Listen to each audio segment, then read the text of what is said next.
kahabaan ng Marilaki Highway sa Tanay Rizal nitong linggo ng hapon. Kung noong bumabiyahe ako dyan ay puro damo lang yung nakikita ko, siguro ngayon pag bumiyahe ako puro kamote na yung nakikita. Kasi nga, ngayon, kapag bumiyahe tayo dyan, parang iba na eh.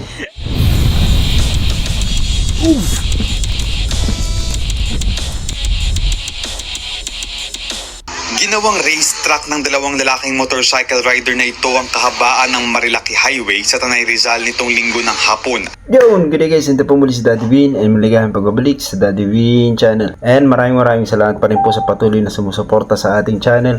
And titingnan natin itong nangyari dito sa Marilaki Highway. And ano nga ba itong Marilaki? So, para medyo ma-educate tayo ng konti. Itong Marilaki Highway guys, ay nagdudugtong sa Marikina hanggang Infanta, Quezon. Ito ay around 171 kilometers. Ganun kahaba itong highway na ito. Kung halimbawa normal lang ang takbo mo, abutin ka ng 2 oras mahigit dito. Ang Marilaki Highway ay famous sa magagandang kalsada nito at yung mga views, mga bundok. Kasi ito ay nakasakop ng papunta ng parte ng Sierra Madre, kaya magagandang tanawin dito. And lagi tayong bumabiyahe dyan ng mga nakaraang taon. Kung hindi ako nagkakamali ay 2006, mga ganon, 2006 hanggang 2008, kasi nasa Pangasinan na ako ng mga ganong ng mga sumunod na taon, o nandito na ako sa Pangasinan. Ang isang napansin ko noon nung bumabiyahe ako dyan, hindi ko nakita yung mga riders na nakatambay sa tabi, kasi bumabiyahe ako dyan karaniwan noon from 9 AM hanggang 3 AM, mga ganun yung hanggang 3 PM, mga ganun yung biyahe ko dyan. So ibig sabihin araw yun, dahil yung mga riders naman ngayon dyan ay hindi tumatambay ng gabi, karaniwan araw sila, lalo na kung weekends. Wala kayong halos makikita mga riders na nakatambay dyan. Ewan ko ba ngayon, dahil nagiging tambayan na ito. Kasi noon, di ba sinabi natin famous itong Marilaki Highway sa mga magagandang tanawin, magaganda yung mga kalsada nila, yung mga likuan nila. Pero ngayon, itong Marilaki Highway ay famous na sa mga aksidente. Kasi nga, kapag narinig natin yung Marilaki, parang unang-unang pumapasok na sa isip ko, ang daming ano dyan, ang daming yun. Ewan ko, naisip nyo ba yan? Madaming kamote. Kung noong bumabiyahe ako dyan ay puro damo lang yung nakikita ko, siguro ngayon pag bumiyahe ako puro kamote na yung nakikita. Kasi nga, lalo na pag-araw, dahil kapag bumabiyahe ako dyan noon, yun lang natatandaan ko, nai-enjoy ko talaga yung tanawin.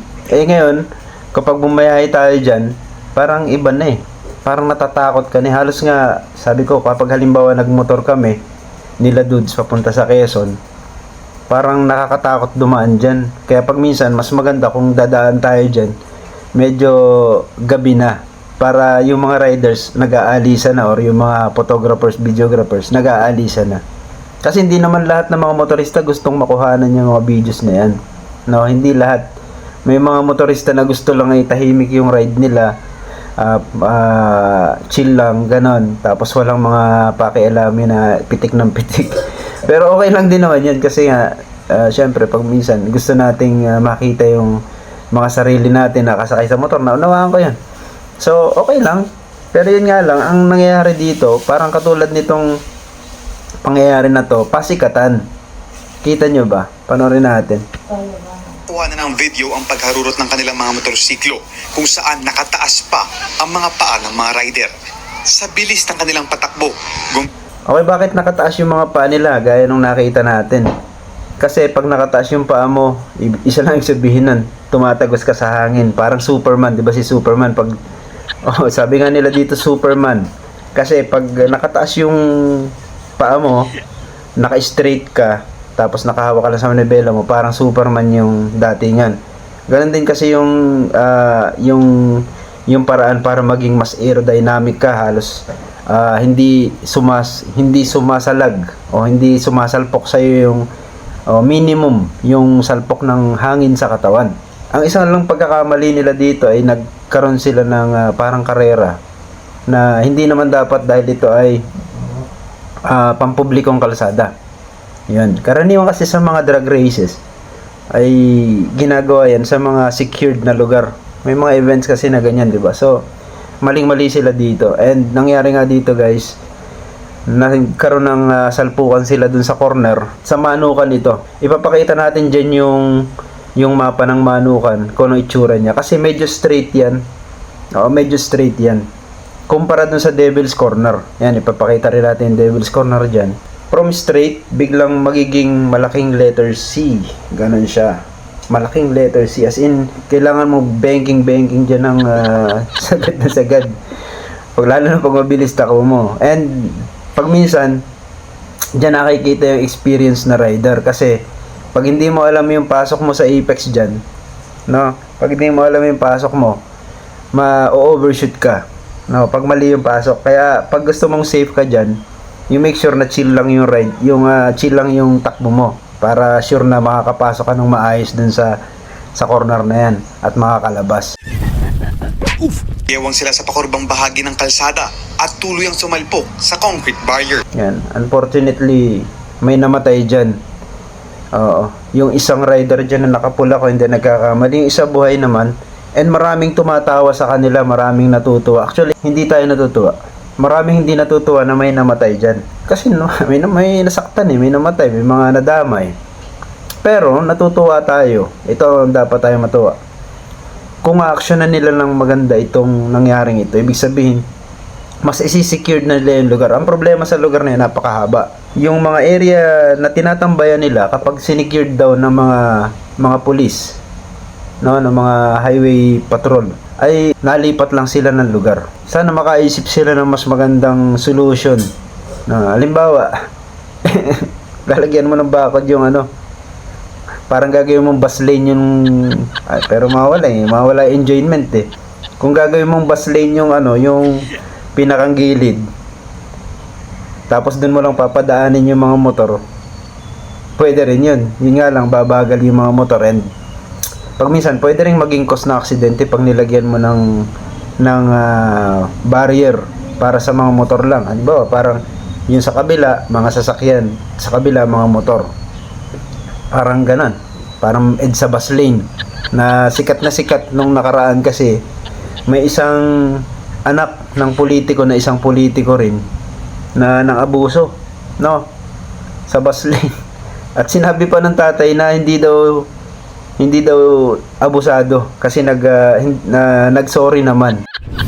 Kung mababantayan yung mga area na yun at ipe-prevent na magkaroon ng tambay dyan, although mahirap kasing sabihin na na huwag kayong tumambay dyan kasi nga mga riders, ilagay na lang natin yung sarili natin sa mga riders. Usually kapag nagra-ride kami, titigil kami sa magagandang lugar, tatambayan namin yung mga lugar na gusto naming pagpahingahan pag ginawa mong bawal tumambay dito. Pero ganun nga.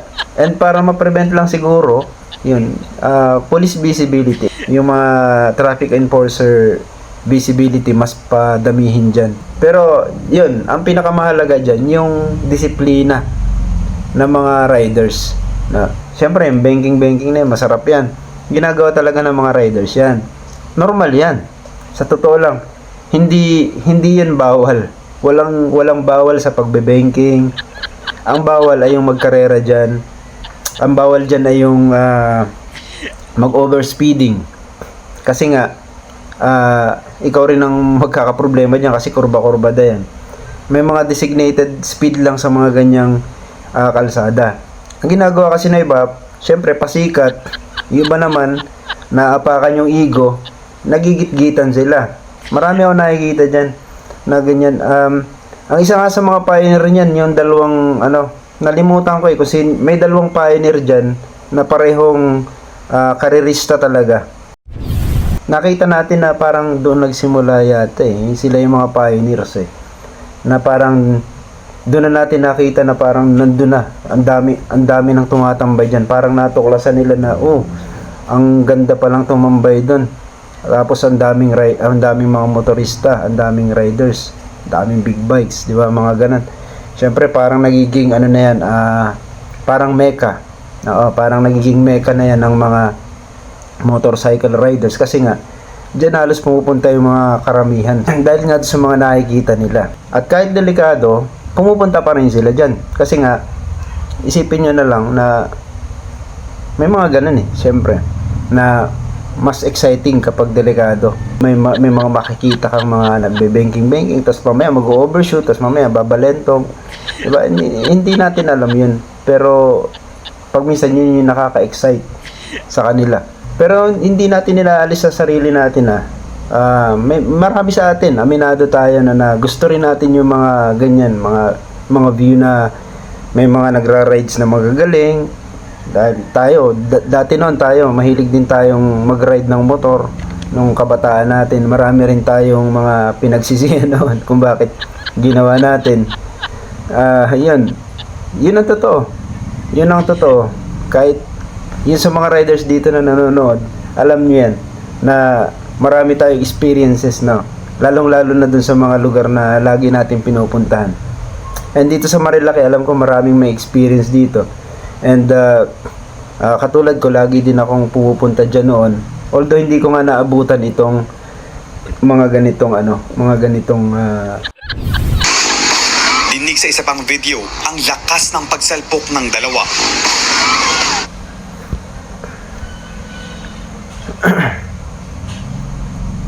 Nung una, buhay itong dalawa. Yun nga lang, yung isa, maraming nagtatalo-talo na may nagkamali daw ng pamamaraan para ma-survive siya. Para ma-survive. Kasi nga, nakakabangon pa siya nung una Kung hindi ako nagkakamali, na itong nakapula, siya yung nadali dito, yung nakadilaw, na nasa likod niya kanina, siya yung nabuhay. And nakakalungkot ito na may nawala na namang buhay And sana yun, mas mapaganda yung pagbabantay sa area na ito kasi masarap mag-ride dyan masarap mag-ride. Hindi natin maalis sa atin na hindi pwedeng isasara yung highway na yan dahil dinadaanan talaga yan. Kung hindi ka pwedeng makadaan sa expressway, dito talaga ang daan natin sa area na to. Malaking bagay itong Marilaki Highway. Hindi ito ordinaryong daan lang na pwede mong putulin or hindi papasukan ng mga sasakyan or motorsiklo. And laging merong mabuting maidudulot dyan kahit hindi maganda yung nangyari sa kanila. And tayo, siguro, medyo tigilan naman natin yung pang-aasar sa kanila, Kasi masakit din yun sa pamilya nila. Isipin nyo na lang na namatayan na nga sila, iniinsulto pa yung namatay. 'Di ba? Parang sasabihin nila, yan, buti nga kamuti ka kasi ganun. Sana hindi nyo dinala sa pagamutan. May mga ganyan although yung iba kasi ginagawa na lang nilang joke, pero kapag sa atin nangyari ito, hindi parating nandun tayo sa hindi parating nandun tayo sa magandang sitwasyon. Kasi yung may mga nagsasabi dito na posibleng nagmumotor din, yung mga nangiinsulto sa kanila, do sa mga riders na ito. Sa totoo lang, kapag halimbawa may mga dumating yung point na kayo ay biglang naging feeling kamote rin dahil hindi naman tayo perfecto at bigla kayo nagkaganito, sa kanya marirealize kung mabubuhay man halimbawa yung mga riders na ganun, ay sa kanya marirealize kailangan ko pala talaga ng tulong and hindi ko na uulitin.